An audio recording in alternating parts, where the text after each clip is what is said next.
各位早上好。那接下来从现在开始一直到下午结束的时间，大部分都由我来跟大家分享。是那我就简短的介绍一下下。然后呢，咱们今天的重点主要是 LCA 的实践上的一些分享。那我们就开始了。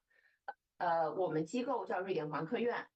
全称是 IVL 瑞典环境科学研究院。那我们经常简称 IVL 啊，就是我们成立于1966年。这个就是我感觉今天参会的其实多多少少就都是在行业的同仁，所以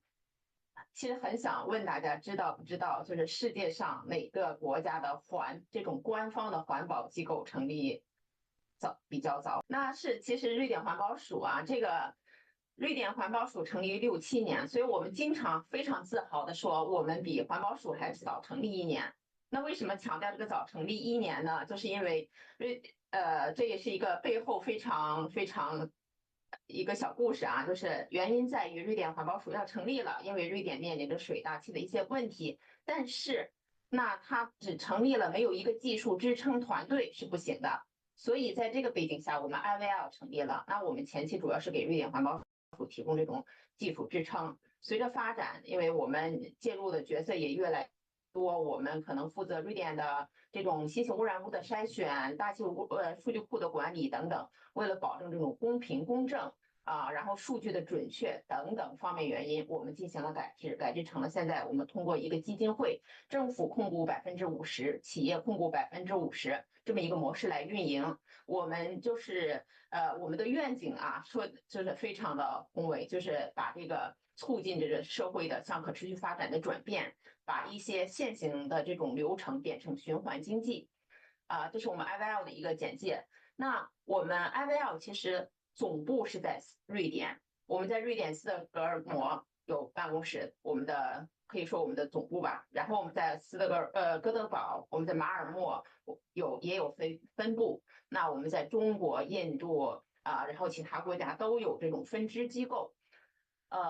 我们 LC 团队可以说是全球最早的成立的 LC 团队。从 LC 这个概念开始，其实刚刚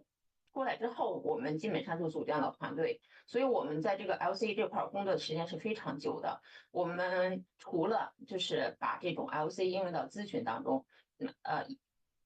比如说我们长期跟这种世界比较非常有名的这种知名企业沃尔沃了、特斯拉等长期有合作。那我们也把 LC 应用到了科研当中，因为对于我们机构而言，我们是科学研究院，我们是一半，50%是咨询，50%是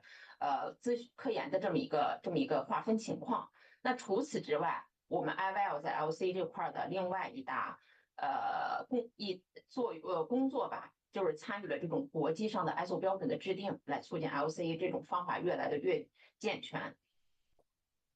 那鉴于此，我们也是一直在把这种 LC 这种理念，然后在全球、在中国、在瑞典、在欧洲进行去推广。所以我们在这个背景下，我们也是成立了这个生命周期思维国际倡议。这个呢是由我们 IVL 牵头和中国的重要合作方一起来提出的这么一个倡议。那基于这个倡议，我们也是设计了不同的板块。那我们可以看一下，基本上涵盖了我们目前比较重要的5大板块，这种机动车、电池、可再生能源、建材，还有这种硅胶以及这种家电这些方面。